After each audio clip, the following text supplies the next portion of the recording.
Very good morning, good afternoon, good evening students. आज हमारे पास है 9th क्लास का पहला ही चैप्टर मोशन। चैप्टर का नेम है मोशन। मोशन चैप्टर हम लोग डिस्कस करने जा रहे हैं। तो एक्चुअली पहले हम मोशन ही पढ़ते हैं कि मोशन क्या है।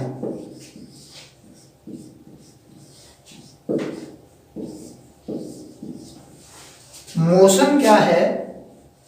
मोशन है the phenomena of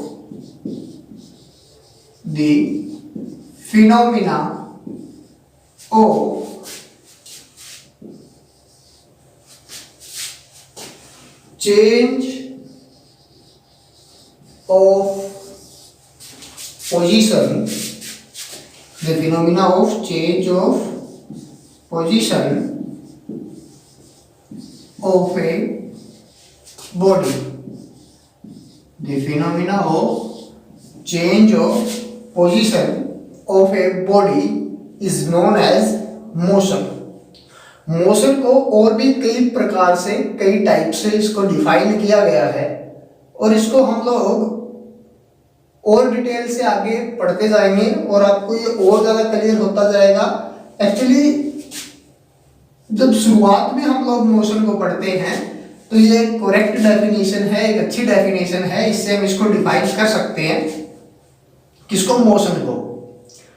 अगर हमारा चैप्टर मोशन फर्स्ट चैप्टर है तो सबसे पहले हम थोड़ा सा डिस्कस कर लेते हैं कुछ एक बेसिक रूल्स जो कि हमें आपको पता होना चाहिए।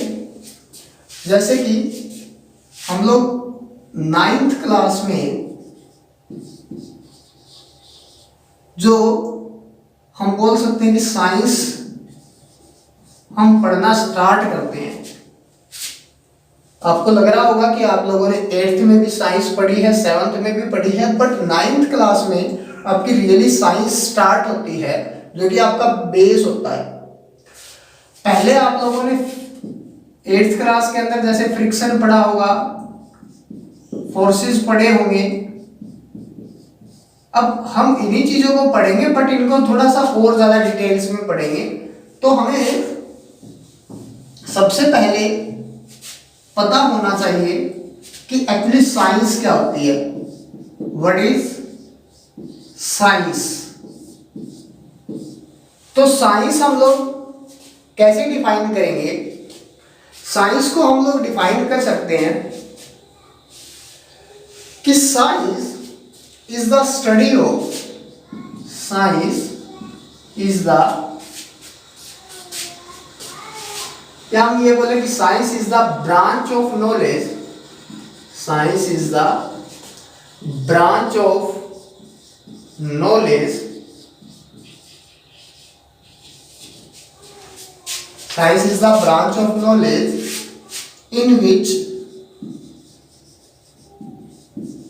we study about, in which we study about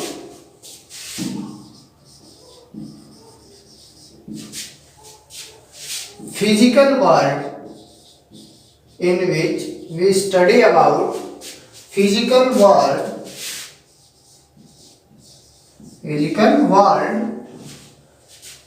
through facts,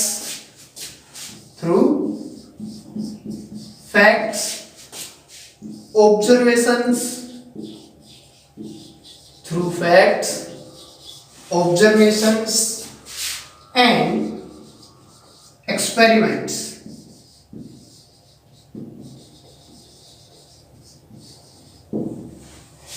कि हम फिजिकल वर्ल्ड को क्या करते हैं? स्टडी करते हैं साइंस के अंदर, इनके थ्रू फैक्ट से, ऑब्जर्वेशन से हमारी, और एक्सपेरिमेंट से। यही एक्चुअली साइंस होती है। साइंस को कई पार्ट्स के अंदर डिवाइड किया गया है, लेकिन हम यहाँ पर केवल फिजिक्स को ही मैं आपको बता पाऊंगा कि एक्चुअली में फिजिक्स क्या है। वैसे बेसिकली इसके 3 पार्ट्स हैं साइंस के, फिजिक्स, केमिस्ट्री एंड बायोलॉजी। और इन 3 पार्ट्स में से हम लोग फिजिक्स स्टार्ट कर रहे हैं, इसलिए मैं आपको फिजिक्स एक बार थोड़ा सा डिफाइन जरूर करूंगा। इसके बाद हम लोग अपना मोशन पढ़ना स्टार्ट कर देंगे।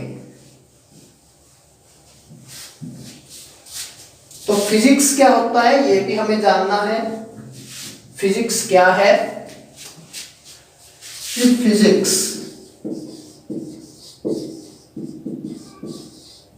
What is physics? फिजिक्स क्या है? एक ब्रांच है साइंस की, ठीक है। तो physics is that branch of science, is that branch of science, physics is that branch of science in which we study about physics is that branch of science in which we study about nature and natural phenomena and natural phenomena,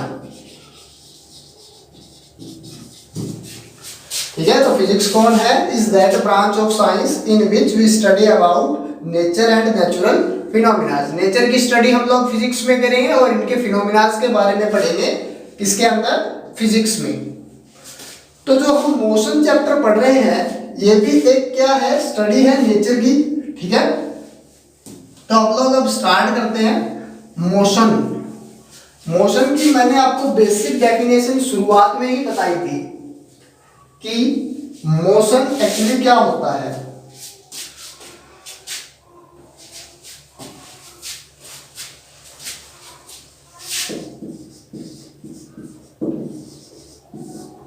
देखिए motion को थोड़ा सा और deeply study अगर हम लोग करें तो क्या होगा, आपके क्लास में अगर ये क्वेश्चन पूछा जाए या किसी भी बच्चे से पूछा जाए कि मोशन क्या है तो क्या क्या आंसर आ सकते हैं?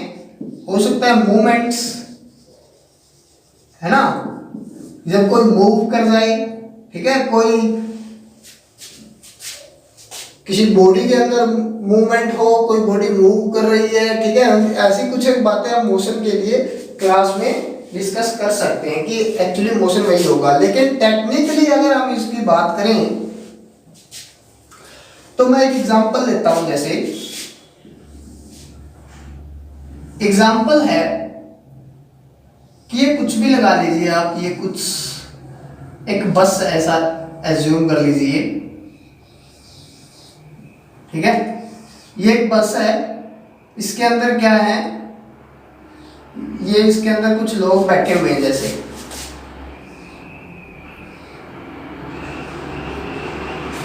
ठीक है। यहाँ इसका हम लेट कर लेते हैं कि यहाँ इसका ड्राइवर बैठा हुआ है, ठीक है। इस बस के अंदर ये बस क्या कर रही है? मूव कर रही है इस डायरेक्शन के अंदर, ये बस मूव कर रही है इस डायरेक्शन में। तो अगर हम लोग बात कर रहे हैं मोशन की तो ये क्या है? ये जो ऑब्जेक्ट है आपका, ये ऑब्जेक्ट इसकी जो सराउंडिंग है उसके रिस्पेक्ट में हमें पता चलता है कि कोई चीज मोशन में है या नहीं। जैसे यहाँ पे कोई भी एक स्टॉल लगा हुआ है, ठीक है, एक पत्थर है, यहाँ पे कोई प्लांट है, ठीक है। तो ये बाहर की साइड जो ये प्लांट है ये स्टेशनरी है, ये पत्थर भी स्टेशनरी है और ये क्या कर रहा है? मूव कर रहा है। बट अगर हम इसी को देखें कि जो इसके रिस्पेक्ट में, यानी कि जो नेक्स्ट पैसेंजर इससे आगे बैठा हुआ है, इसके रिस्पेक्ट में अगर हम देखें तो ये बस के साथ दोनों एक साथ मूव कर रहे हैं, ठीक है। रेफरेंस अगर प्लांट का लें तो ये दोनों एक साथ मूव कर रहे हैं, मोशन के अंदर है। बट अगर इनको एक दूसरे के रिस्पेक्ट में देखें तो ये दोनों क्या है? रेस्ट में है। तो surrounding is very important to know motion. Motion को हम एक रेफरेंस पॉइंट से देखते हैं, फिक्स्ड रेफरेंस पॉइंट से देखते हैं, उसी के अकॉर्डिंग देखते हैं कि वो मूव कर रहा है या नहीं कर रहा। इसलिए अगर आप इसकी कंप्लीटली इसको डिफाइन करना चाहो तो आप लोग लिख सकते हो मोशन की definition, a body is said to be in motion, a body is said to be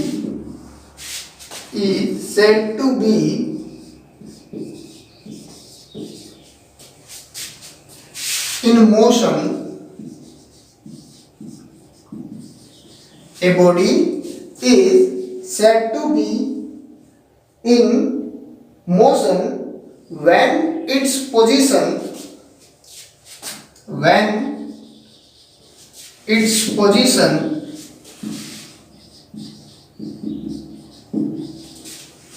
change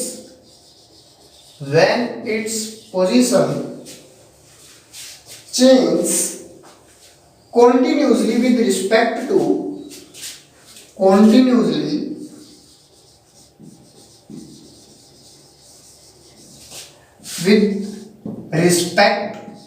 to stationary objects, with respect to stationary object, क्या लिखा मोशन का, body is said to be in motion when its position change continuously with respect to stationary object taken as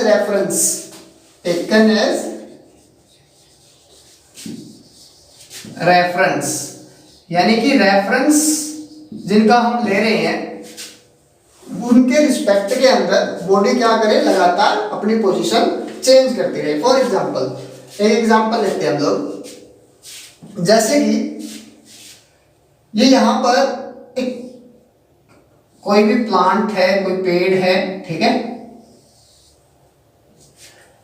एक object है वो यहां था,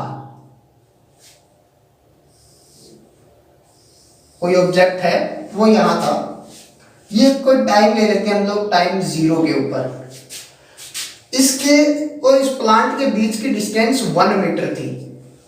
थोड़ी देर बाद जब टाइम 1 हुआ तो ये ऑब्जेक्ट यहां पहुंच गया, यानी कि इस प्लांट और इसके बीच की जो डिस्टेंस है वो 2 मीटर हो गई। जैसे जैसे टाइम जा रहा है वैसे वैसे इसकी क्या हो रही है, इसकी पोजीशन भी चेंज हो रही है। पहले 1 मीटर था प्लांट से दूर, फिर 2 मीटर, फिर 3 मीटर, ऐसे इसकी पोजीशन क्या होती रहे, लगातार चेंज होती रहे, कंटिन्यूसली चेंज होती रहे, तो हम क्या बोलेंगे कि ये क्या है, मोशन के अंदर है। सेकंड एग्जांपल जो मैं आपको बता रहा था कि ऑब्जेक्ट स्टेशनरी होना चाहिए। अगर ये प्लांट, जैसे प्लांट तो मूव नहीं कर सकता, जैसे हम लोग ये ले सकते हैं कि यहाँ पे कोई लड़का था, ठीक है, यहाँ पे कोई लड़का था, अब ये भी अगर इसके साथ मूव कर रहा है, ठीक है, अगर ये भी इसके साथ क्या कर रहा है, मूव कर रहा है, तो इन दोनों ऑब्जेक्ट को अगर हम एक दूसरे के रिस्पेक्ट में देखेंगे तो हम ये बोलेंगे कि ये दोनों मोशन में नहीं है, ये क्या है, रेस्ट के अंदर है। यही बात मैं आपको वो बस वाला एग्जांपल लेकर समझाना चाहता था। अब जो नेक्स्ट है, अब रेस्ट क्या होगा, इसी पूरी डेफिनेशन के अंदर हम लोग चेंज इट्स पोजीशन की जगह does not change its position लगा दें, कि अगर वो एक स्टेशनरी ऑब्जेक्ट के रेफरेंस को लेते हुए अगर वो अपनी पोजीशन चेंज ना करे तो वो ऑब्जेक्ट किसके अंदर रहेगा, रेस्ट के अंदर रहेगा। वो ऑब्जेक्ट क्या नहीं होगा, मोशन के अंदर नहीं होगा। जो नेक्स्ट हमारे पास है आपके चैप्टर के अंदर, वो है डिस्टेंस और डिस्प्लेसमेंट। डिस्टेंस और डिस्प्लेसमेंट,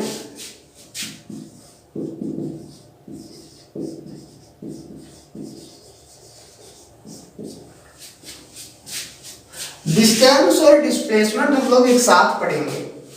देखो क्या होता है, इनको अगर हम डिस्टेंस को देखें तो जैसे कोई ऑब्जेक्ट है, ये एक पॉइंट है ए और ये एक दूसरा पॉइंट है बी, ठीक है, और लेट कर लेते हैं सेम ऐसे ही पॉइंट्स डिस्प्लेसमेंट के लिए भी हम लोग लेंगे, एक पॉइंट ए और दूसरा पॉइंट बी। अब कोई व्यक्ति है या कोई ऑब्जेक्ट है, वो कुछ इस तरह से मूव कर रहा है, ठीक है, यानी कि उसका पाथ क्या है, ये एक बार ये इस तरफ आया, फिर ऐसे गया, फिर ये गया, ठीक है, वो इस तरह से क्या कर रहा है, इस लाइन के थ्रू मूव कर रहा है और पॉइंट बी तक पहुंच जाता है। अब अगर इस ऑब्जेक्ट की, सेम ऑब्जेक्ट की डिस्टेंस की अगर हम बात करें, तो हम एक बार लेट कर लेते हैं कि ये 1 मीटर है, ये सारे के सारे क्या है, 1 मीटर।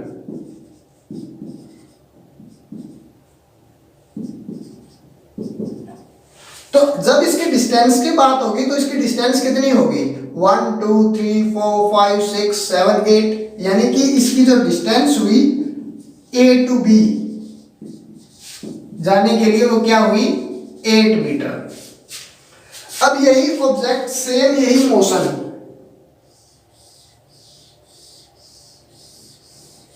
ठीक है, सेम इसी तरह से जा रहा है, लेकिन अब हमारे पास क्वेश्चन क्या है, हमारे पास क्वेश्चन ये है कि यहाँ पे इसकी डिस्प्लेसमेंट कितनी है। तो डिस्प्लेसमेंट के लिए हम लोग ये चीजें काउंट नहीं करेंगे, ठीक है, डिस्प्लेसमेंट के लिए ये चीजें काउंट नहीं करेंगे। हम क्या करेंगे, हम देखेंगे मिनिमम डिस्टेंस कितनी है पॉइंट ए और पॉइंट बी के बीच में, वही क्या होगी, इस ऑब्जेक्ट का डिस्प्लेसमेंट होगा। तो इसलिए जब हम डिस्टेंस लिखते हैं तो हम लोग लिखते हैं the actual path covered by a body, the actual path covered by a body, covered by a body, the actual path covered by a body is known as distance, ठीक है, the actual path covered by a body is known as distance।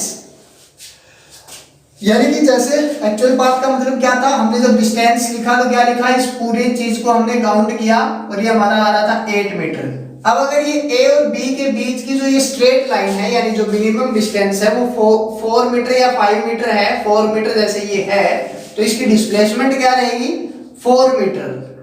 Displacement क्या होगी, 4 metre, लेकिन ये कहां से गया, इस रास्ते से ये गया, इस रास्ते से गया, तो इसकी लेंथ कितनी है, 8 मीटर। तो इस ऑब्जेक्ट का डिस्टेंस कितना होगा, 8 मीटर। मे भी आपको अच्छे से समझ आ गया होगा कि डिस्टेंस और डिस्प्लेसमेंट में क्या डिफरेंस है।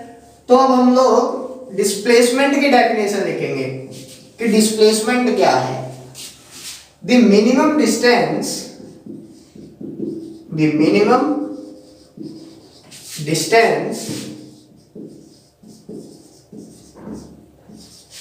between initial point and final point of a body is known as displacement, is known as displacement, ठीक है। तो जो डिस्टेंस क्या थी, जो एक्चुअल पाथ बॉडी कवर करेगी, और डिस्प्लेसमेंट क्या होगी, डिस्प्लेसमेंट के अंदर पाथ में मेंशन नहीं करते या फिर पाथ से इसके ऊपर कोई भी इफेक्ट नहीं पड़ता कि उसका पाथ जो भी हो, बट जो उसकी इनिशियल पॉइंट था, जैसे ए और बी हमने एग्जांपल लिए थे, वो इनिशियल पॉइंट क्या था, ए, फाइनल पॉइंट वो कहां पहुंचा, बी, तो इनके बीच का जो मिनिमम डिस्टेंस था वो क्या कहलाएगा, डिस्प्लेसमेंट।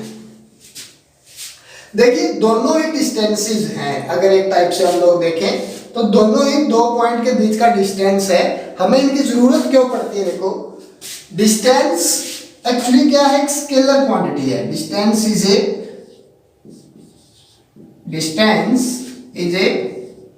स्केलर क्वांटिटी, और डिस्प्लेसमेंट क्या है, displacement is a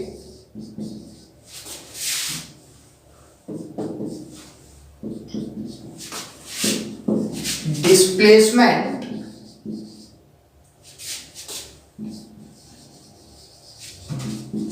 is a vector quantity. Displacement is a vector quantity.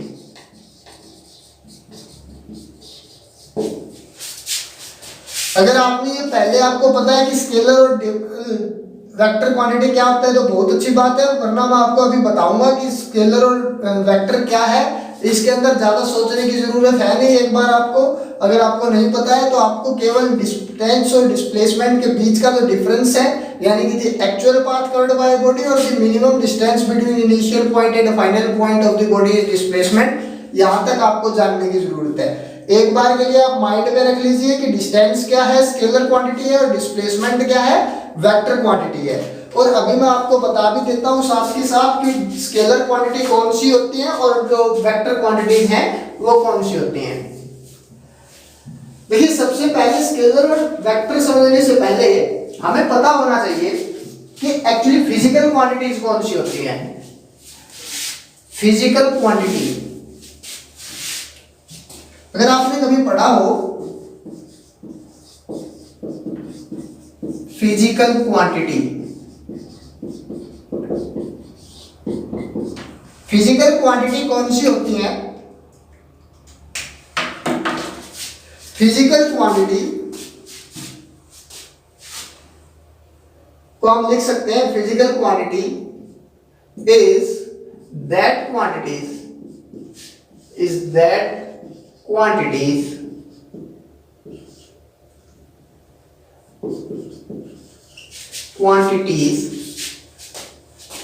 that can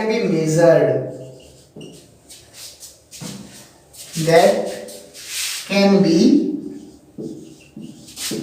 measured, यानी जिनको हम लोग क्या कर सकें, मेजर कर सकें। ऐसी क्वांटिटीज को हम लोग क्या बोलेंगे, physical quantities. For example length क्या है, फिजिकल क्वांटिटी है। टेम्परेचर क्या है, फिजिकल क्वांटिटी है। जैसे लेंथ को हम बोलते हैं ना 5 मीटर, तो हमने क्या कर लिया, इसको मेजर कर लिया, फिजिकल क्वांटिटी है। टेम्परेचर हम बोलते हैं 35 डिग्री सेल्सियस, हमने क्या कर लिया, मेजर कर लिया, तो क्या हो गया, फिजिकल क्वांटिटी हो गई। बट कुछ एक क्वांटिटीज हैं जिनको हम लोग, या कुछ एक चीजें जिनको हम लोग मेजर नहीं कर पाते। फॉर एग्जांपल अगर मैं वैसे ही आपको बताऊं नॉर्मली, तो जैसे हंसना, ठीक है, हंसना क्या है, फिजिकल क्वांटिटी है। कोई हंस रहा है, वो कितना हंस रहा है, हम उसका मैग्नीट्यूड नहीं बता पाएंगे, ठीक है। तो हंसना क्या है, फिजिकल क्वांटिटी नहीं है, ठीक है। तो जैसे हम ये बोल सकते हैं कि वो बहुत हंसा, वो कम हंसा, ठीक है, वो जोर से हंसा, लेकिन हम इसको फिजिकल क्वांटिटी, जैसे कि वो 5 हंसा, वो 10 हंसा, ठीक है, इस तरह से हम इसको डिस्क्राइब नहीं कर सकते। तो ये एक फिजिकल क्वांटिटी नहीं है। फिजिकल क्वांटिटी वही होगा जिसका हम मैग्नीट्यूड लिख पाएंगे, ठीक है। तो ये तो फिजिकल क्वांटिटीज होती हैं जिनको हम लोग आसानी से मेजर कर सकते हैं, जिनका मैग्नीट्यूड लिख सकते हैं। इन्हीं फिजिकल क्वांटिटीज को 2 टाइप के अंदर क्या किया गया है, डिवाइड किया गया है।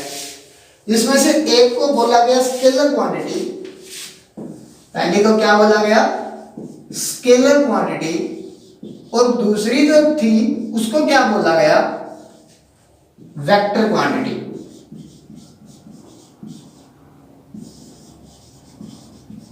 अब स्केलर क्वांटिटी और वेक्टर क्वांटिटी होती क्या है। स्केलर क्वांटिटी वो क्वांटिटी होती है जिसके अंदर केवल मैग्नीट्यूड की हमें जरूरत पड़ती है, जिसके अंदर केवल हमें क्या चाहिए, मैग्नीट्यूड। यानी कि कोई ऐसी फिजिकल क्वांटिटी जिसको हम केवल मैग्नीट्यूड से कंप्लीटली डिफाइन कर सके, ठीक है। यानी a physical quantity which is completely defined by only its magnitude is known as scalar quantity. आप लिख सकते हो कि स्केलर क्वांटिटी कौन सी होती है, जिसको हम लोग केवल उसकी क्या कर सकते हैं, मैग्नीट्यूड की वजह से कंप्लीटली डिफाइन कर सकते हैं।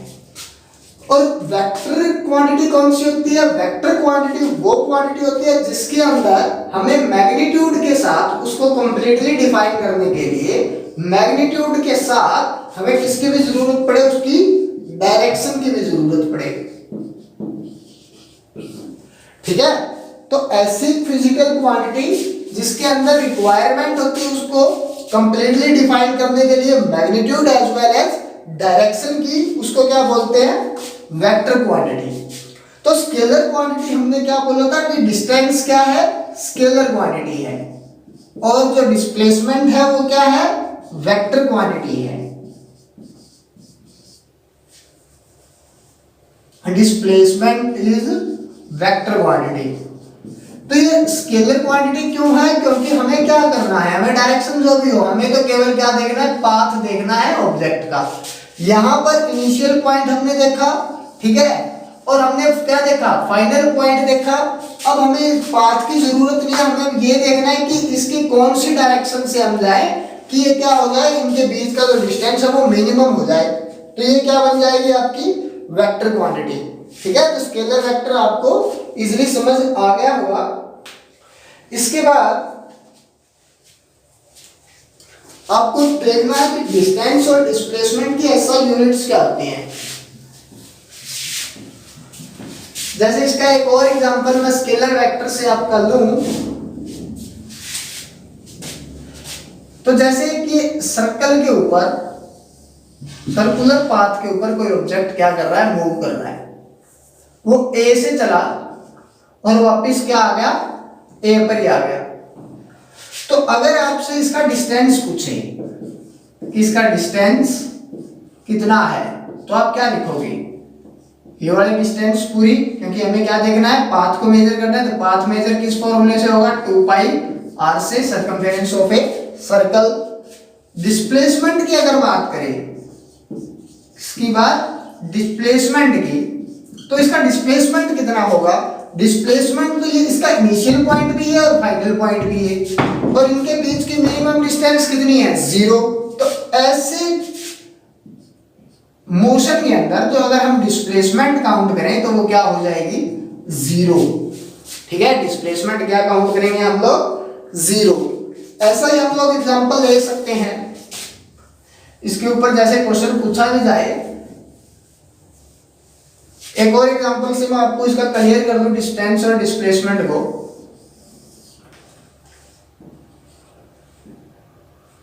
जैसे ये पॉइंट है A, ये पॉइंट है B और ये बड़ा पॉइंट है C। कोई ऑब्जेक्ट आता है यहां से, पहले A to B फिर B to C। ये मैं लेट कर लेता हूं 3 मीटर है, ये लेट कर लेते हैं 4 मीटर है। तो इसकी डिस्टेंस कितनी होगी, ठीक है, ये हमारी डायरेक्शन रहेगी ऑब्जेक्ट की,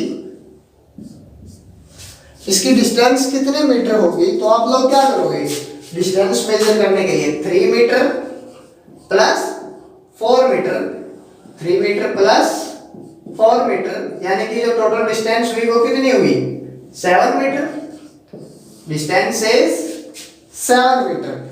बट अगर हमें इसका डिस्प्लेसमेंट पूछा जाए तो हम लोग क्या करेंगे, हम लोग देखेंगे इनिशियल पोजीशन। इनिशियल पोजीशन कौन है, A है। ठीक है, इनिशियल पोजीशन कौन सी है, A, और फाइनल पोजीशन कौन है, C। तो इनके बीच का डिस्टेंस क्या रहेगा, मिनिमम डिस्टेंस, इसका डिस्प्लेसमेंट होगा। तो ये क्या लगे, यहाँ पे आपको 90 डिग्री का एंगल नजर आ रहा होगा। ठीक है, तो ये कौन सी ट्रायंगल है, राइट एंगल ट्रायंगल है। तो हम लोग क्या कर लेंगे, ये वाला डिस्टेंस मेजर कर लेंगे, किससे, पाइथागोरस से। ठीक है, पाइथागोरस से हम लोग ये डिस्टेंस मेजर कर लेंगे। ठीक है, तो मेजर कैसे होगा, हाइपोटेन्यूज का स्क्वायर, यही फाइंड आउट करना है, is equal to perpendicular square और प्लस में बेस स्क्वायर। यही तो पाइथागोरस हमें सिखाता है कि हाइपोटेन्यूज का square is equal to perpendicular square plus में बेस स्क्वायर। तो जो हाइपोटेन्यूज का स्क्वायर आएगा, यानी कि जो हमारे पास AC स्क्वायर होगा, वो क्या हो जाएगा, 3 का स्क्वायर यानी कि 9 प्लस में 4 का स्क्वायर यानी कि 16, यानी कि AC square is equal to 25 और AC इज इक्वल टू 5, यानी कि ये वाली डिस्टेंस कितनी आ गई, 5 मीटर। तो अगर आपसे इसकी डिस्प्लेसमेंट पूछे, पाथ अभी भी वही है लेकिन इसकी डिस्प्लेसमेंट कितनी है, 5 मीटर। ठीक है, अब आपको अच्छे से समझ आ गया होगा कि डिस्टेंस क्या होता है और डिस्प्लेसमेंट क्या होता है। अब हम मोशन की बात करेंगे। अब मोशन को उसके चलने के ढंग से, उसकी चलने की स्पीड से, कि किस टाइप से मोशन चल रहा है, टू पार्ट्स के अंदर डिवाइड किया गया है। One is uniform motion and second one is non uniform motion. Motion को कितने टाइप्स में बताया गया है? टू टाइप्स के अंदर। One is uniform and second one is non uniform motion. Non uniform motion. अब यूनिफॉर्म मोशन कौन सा होता है? यूनिफॉर्म मोशन जब कोई ऑब्जेक्ट इक्वल डिस्टेंस कवर करे इक्वल इंटरवल ऑफ टाइम में। जैसे कि कोई ऑब्जेक्ट है, वो 5 मिनट के अंदर चलता है आपका, जैसे मैं लगा लेता हूं एक बार 10 मीटर। 5 मिनट के अंदर कितना चलता है? 10 मीटर। तो वो नेक्स्ट 5 मिनट में भी कितना चले? 10 मीटर। उससे नेक्स्ट 5 मिनट में भी कितना चले? 10 मीटर। यानी कि हर टाइम पे उसकी स्पीड सेम है, वो एक ही स्पीड से चल रहा है। ऐसे मोशन को बोलते हैं uniform motion. Non uniform motion यानी कि यहाँ पर क्या हो जाता है, यहाँ पर वो इक्वल डिस्टेंस कवर नहीं करता इक्वल इंटरवल ऑफ टाइम में। जैसे कि 5 मिनट के अंदर वो शुरुआत में चलता है 10 मीटर। कितना चला? 10 मीटर। नेक्स्ट 5 मिनट के अंदर वो अपनी स्पीड चेंज कर लेता है और वो चलता है जैसे 15 मीटर। फिर वो 5 मिनट के अंदर चलता है कितना? 5 मीटर। तो ये क्या है? Non uniform motion. ठीक है, यूनिफॉर्म मोशन क्या होता है, एक बार हम इसकी डेफिनेशन लिखेंगे।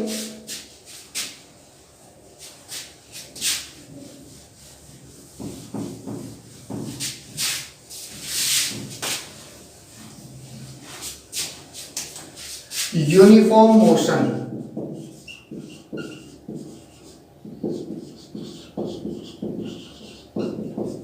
when an object covers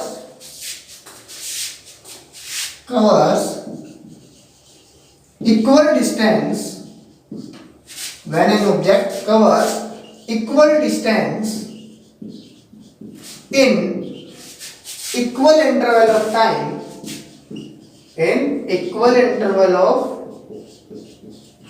time,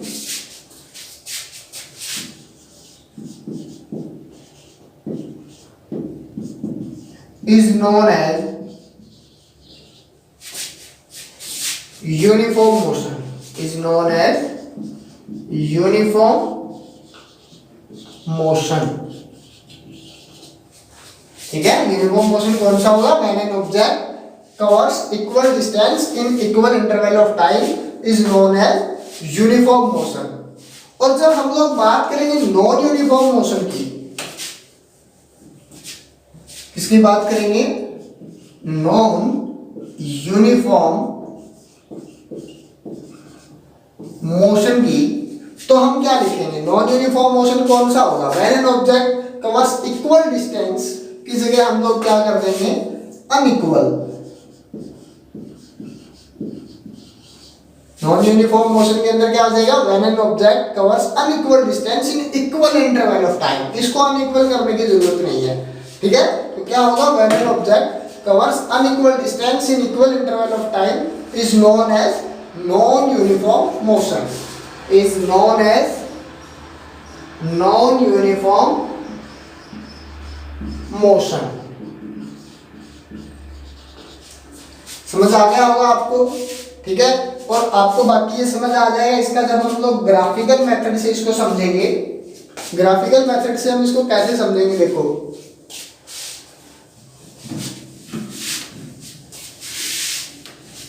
जैसे यहां हम ग्राफ बना रहे हैं यूनिफॉर्म मोशन का, यूनिफॉर्म मोशन,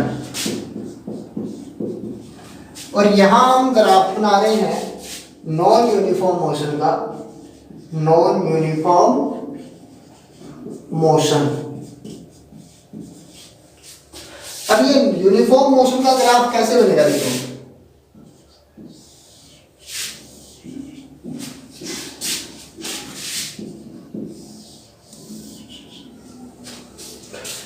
यूनिफॉर्म मोशन और नॉन यूनिफॉर्म मोशन को ग्राफिकली समझने के लिए हम क्या करते हैं, पहले एक्स एक्सिस के ऊपर, ये हमारी एक्स एक्सिस है, ये हमारी वाई एक्सिस है, इसके अंदर सेम ये हमारी एक्स एक्सिस, ये हमारी वाई एक्सिस, यहाँ पर हम टाइम लेते हैं एक्स एक्सिस के ऊपर। जैसे यहाँ पे टाइम है 1, ये 2, ये 3, ये 4, ये 5, सेम ऐसे ही 1, 2, 3, 4, और जैसे यहाँ एक और पॉइंट हम लोग ले लें तो ये हो गया जैसे हमारा 5, ठीक है। ऐसे ही हम लोग यहाँ पर भी ये पॉइंट 0, 0, यहाँ पे x भी 0, y भी 0, ये 1, 2, 3, 4, 5, 1, 2, 3, 4 और एक पॉइंट और यहाँ पे जैसे 5। तो जैसे टाइम 0, 0 था तो ये ऑब्जेक्ट यहाँ था, कोई भी ऑब्जेक्ट। जब टाइम 1 हुआ तो ये ऑब्जेक्ट भी क्या पहुंच गया, इस पोजीशन में पहुंच गया, यानी कि 1 ही टाइम चला। टाइम 2 हुआ तो ये पोजीशन यहाँ इसकी पोजीशन थी, 3 हुआ तो ये पोजीशन इसकी यहाँ आ गई। यानी अगर हम इनको मिलाए तो ये एक स्ट्रेट लाइन में ऐसे मूव करेगा ग्राफ, ना कि ऑब्जेक्ट, ठीक है। ग्राफ क्या करेगा, स्ट्रेट लाइन के अंदर मूव करेगा। अब इस पोजीशन पे आते हैं, यहाँ पे जैसे लेट कर लेते हैं कि पहले पॉइंट पर जब पहले टाइम के अंदर ये चला, ये टाइम है, ठीक है, तो ये इसकी पोजीशन ये थी। दूसरे के अंदर ये थोड़ा सा फास्टली चलना शुरू हो गया क्योंकि नॉन यूनिफॉर्म मोशन है ना, तो ये यहाँ पहुंच गया, ठीक है। थर्ड टाइम ये क्या हुआ, बहुत ही स्लो चला और ये केवल इतना ही डिस्टेंस कवर कर पाया, ठीक है, कि इसका हाफ हम बोल सकते हैं कि ये केवल इतना डिस्टेंस कवर कर पाया।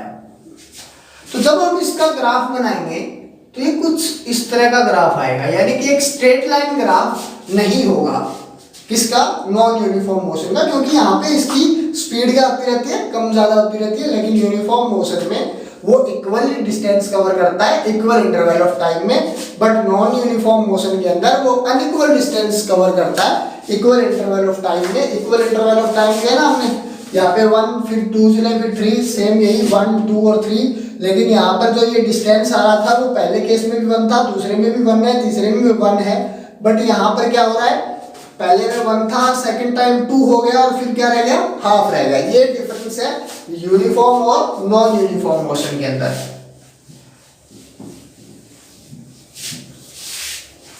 इजीली समझ आ रहा होगा आपको। साथ के साथ आप इसको नोट करते रहोगे अपनी कॉपी के अंदर। अब हम लोग पढ़ेंगे कि स्पीड क्या होती है। जैसे हमने डिस्टेंस और डिस्प्लेसमेंट पढ़ा, डिस्टेंस के एसआई यूनिट के बारे में मैं बात कर रहा था, वो होती है मीटर, ठीक है, क्योंकि लेंथ ही होती है एक्चुअली, और डिस्टेंस डिस्प्लेसमेंट की क्या होती है, लेंथ ही होती है, उसकी भी एसआई यूनिट क्या रहेगी, मीटर रहेगी। अब हम लोग बात करेंगे स्पीड की और वेलोसिटी की, ठीक है। तो पहले हम लोग बात कर लेते हैं स्पीड की, that is speed.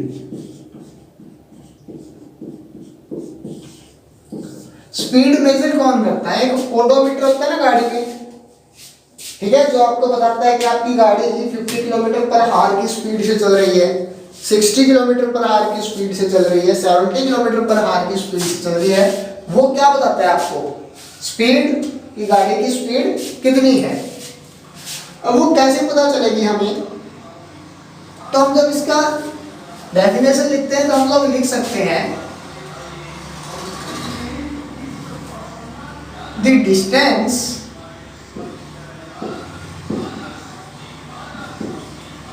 covered by an object, the distance covered by an object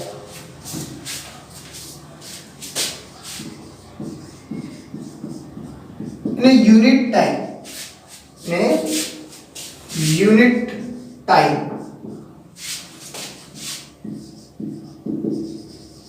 यहाँ पे मैंने यूनिट टाइम क्यों लिखा है, देखो आपने स्पीड को गाड़ी के अंदर देखा होगा, ऐसे दिखाता है 60 किलोमीटर पर हार।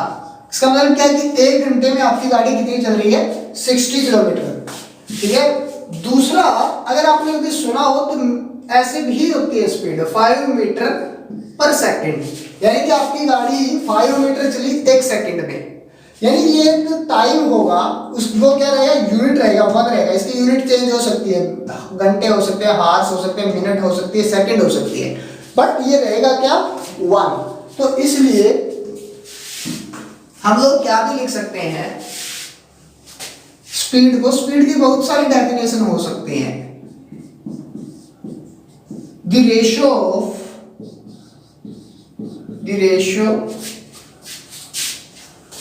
of distance to the time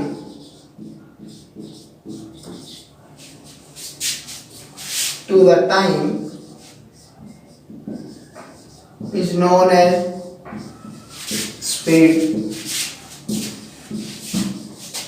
ठीक है।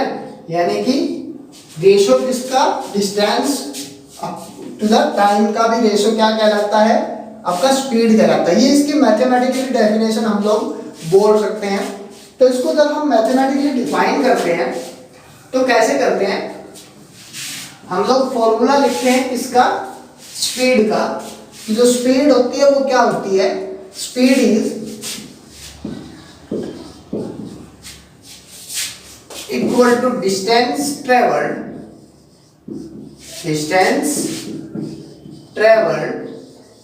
अपॉन टाइम टेकन, यानी कि किसी भी डिस्टेंस को ट्रेवल करने के लिए कितना टाइम लिया गया।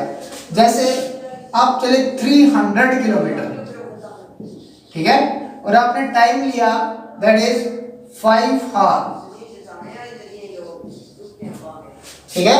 स्पीड क्या, distance travelled upon time taken. तो आपने क्या, आपका डिस्टेंस कितना था 300 किलोमीटर, आपका टाइम कितना रहा 5 आवर, तो आपकी जो स्पीड आएगी वो क्या आ जाएगी, हम इसको कट कर देंगे 6 और 0, यानी कि 60 किलोमीटर पर हार। ये किलोमीटर पर हार क्या होगी, इसकी यूनिट बन गई। लेकिन स्पीड की एसआई यूनिट क्या होती है, SI unit of speed, SI unit of speed क्या होती है, मीटर पर सेकंड, मीटर पर सेकंड।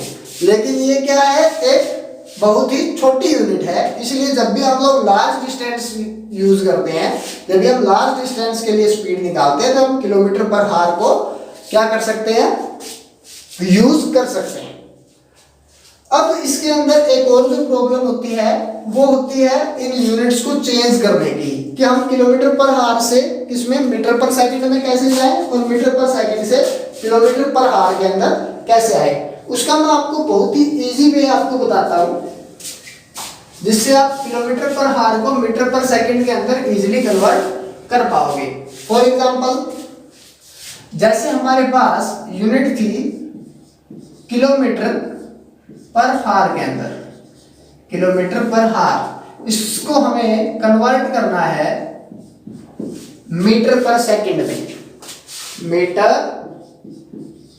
पर सेकंड में।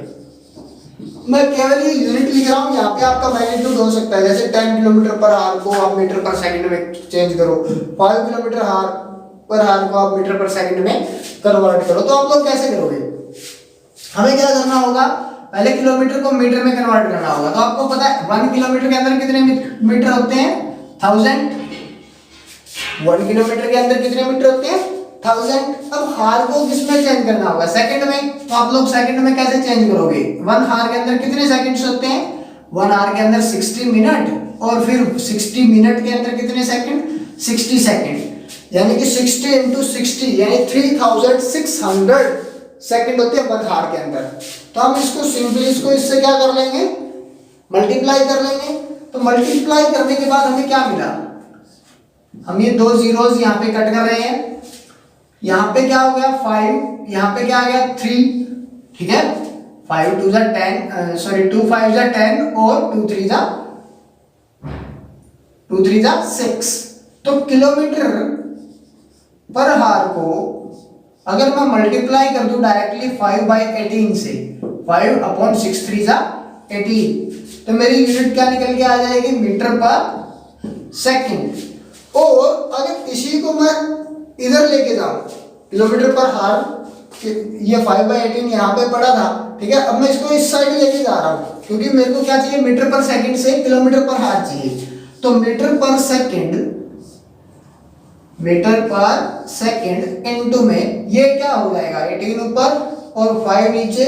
अगर हम किलो मीटर पर सेकंड को मल्टीप्लाई कर देंगे 18/5 से, तो वो क्या आ जाएगा निकल के, किलोमीटर पर हार में।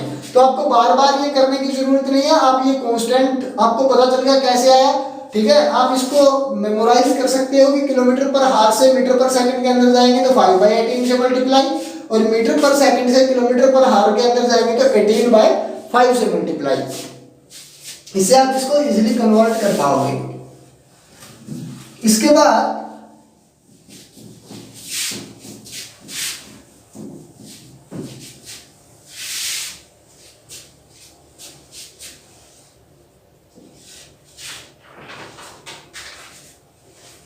हमारे पास होती है एक एवरेज स्पीड।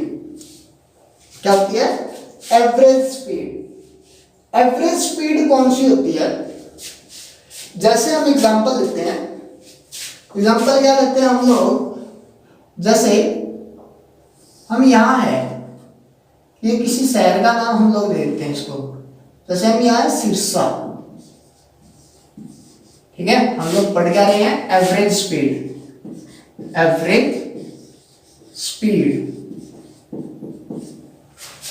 हम सिरसा है, हम हिसार की तरफ ट्रैवल कर रहे हैं, बीच में जैसे हमारे पास फतेहाबाद आता है, दैट इज फतेहाबाद,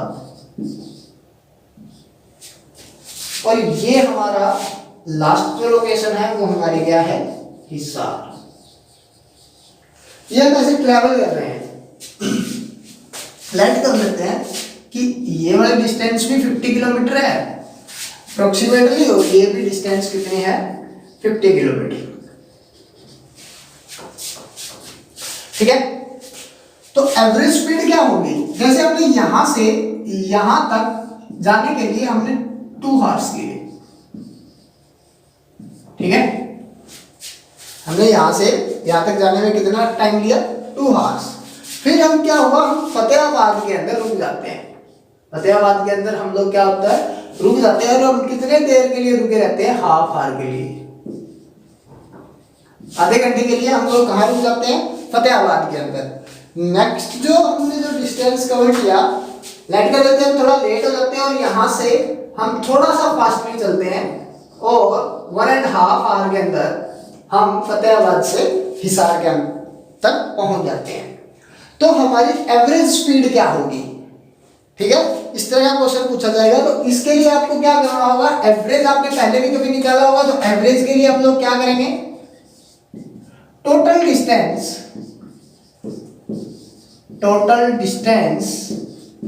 ट्रेवल्ड, हम लिख सकते हैं total distance travelled upon total time taken, यानी कि जितना हमने क्या किया, डिस्टेंस ट्रेवल किया टोटल, अपॉन में हमने जितना टाइम लिया। तो हमने जितना डिस्टेंस कितना लिया था, कवर किया 100 किलोमीटर, हमारा डिस्टेंस कितना था 100 किलोमीटर, हमने टाइम कितना लिया 2 hours, Sirsa to Fatehabad, plus में हाफ कहाँ, रेस्ट एट फतेहाबाद, प्लस में half 1.5, that is Fatehabad to Hisar. तो टोटल टाइम कितना होगा 2.5 प्लस में 1.5, 4, टोटल टाइम हमारे पास हो गया 4 आवर। तो ये जो आपके पास स्पीड निकल के आई, यानी एवरेज स्पीड निकल के आई, वो आई आपकी 25 किलोमीटर पर आवर, यानी कि the ratio of total distance traveled to the total time taken is known as average speed, ठीक है। तो आज के लिए इतना।